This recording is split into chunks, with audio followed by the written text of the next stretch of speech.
Hello, friends and friends of First Baptist. This is our midweek update for the 25th of June, 2025, and this is the last midweek update until we take a short 2-week break. So this week, of course, here's the midweek update. We're going to take 2 weeks off. The next midweek update will be July 16th.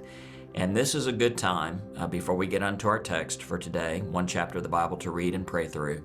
It's a good time to talk about, my summer sabbatical that is coming up. And I'm not going to go into all the details, but first of all, thank you.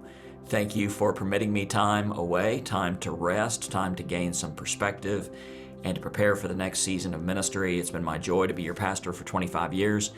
And I appreciate the gift of time, just to step back, take a breath, spend time with my wife, to refresh and to reflect, and to come back ready in the fall. So just a few details. My last Sunday here will be July 6th. July 7th we'll start my sabbatical, and then I'll be back in mid-August. I believe it's August 16th. I don't have a calendar in front. Oh, actually, I do have a calendar in front of me. My first Sunday back will be August 17th. So I'll be gone for 5 Sundays. During that time, Bobby Kelly, New Testament professor at Oklahoma Baptist University, will be the interim. He's somebody that I enjoy listening to. And in fact, he produced a series of study videos for the Gospel of Luke that I've used in a resource for the last several months as we've gone through Luke. I trust him. He is a fantastic man, a wonderful communicator, and he will serve our church very well for the next 5 weeks. So please know that everything I do has been delegated. If you need assistance, counseling, if you need to talk to a minister, just call my office and our entire staff will be available. They'll be in the hospitals as well, just as they normally are. And we'll also continue with our Added Dimension. We'll take Bobby Kelly's messages on Sunday, share those at Added Dimension on Tuesday. So everything will continue, just I will not be here. And I do want you to know this. I'm going to turn my phone off for the next 5 weeks. That's a tough thing to do. That's a very countercultural thing to do. But in order to unplug, I'm going to need to unplug. And so my wife and I will be traveling during most of the summer. Our kids will be staying at the house. They're going to enjoy that. But we're going to be traveling, and I appreciate the opportunity to step away and renew and reflect.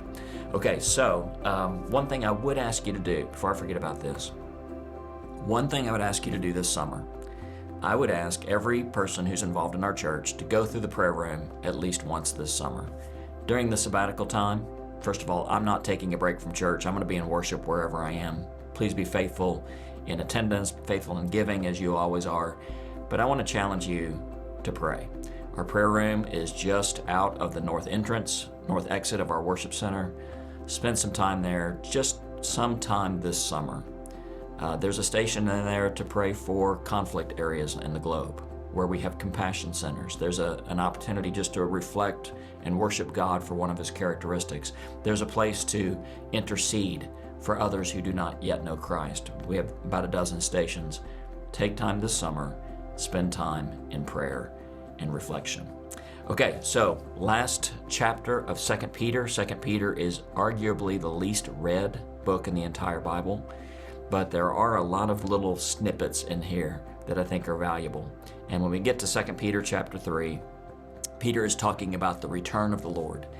And he does so in ways that might appear to be contradictory on the surface, but what he's doing is really creating this tension around the second coming of Christ. Listen to what he says, and I would encourage you to read all of 2 Peter chapter 3, but especially reflect on verses 8, 9, and 10.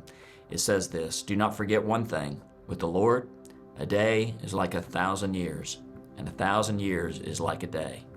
The Lord is not slow in keeping His promise, as some understand slowness. Instead, He is patient with you, not wanting anyone to perish, but everyone to come to repentance. But the day of the Lord will come like a thief. The heavens will disappear with a roar, the elements will be destroyed by fire, and the earth and everything done in it will be laid bare."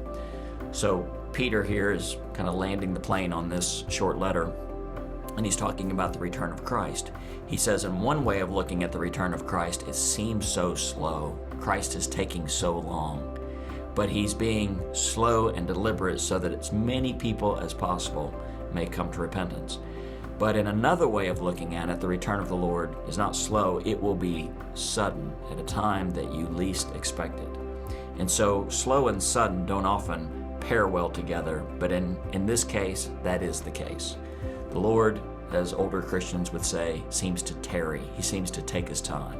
But when that day comes, we'll look back and say, oh, it was so fast. What happened? The goal here is we don't know the timing of the Lord's return. And where we don't understand, we learn how to trust. We trust God's timing in the return of Christ, and we trust God's timing in every matter, whether it seems slow or sudden. Thank you for letting me be your pastor. I love you. I love First Baptist Tulsa. I'm grateful for an opportunity to step away for a few weeks. I'm also looking forward to being back fully refreshed in the fall, that we can serve shoulder to shoulder together until the Lord certainly returns again. May the Lord bless you. I'll see you soon. Bye-bye.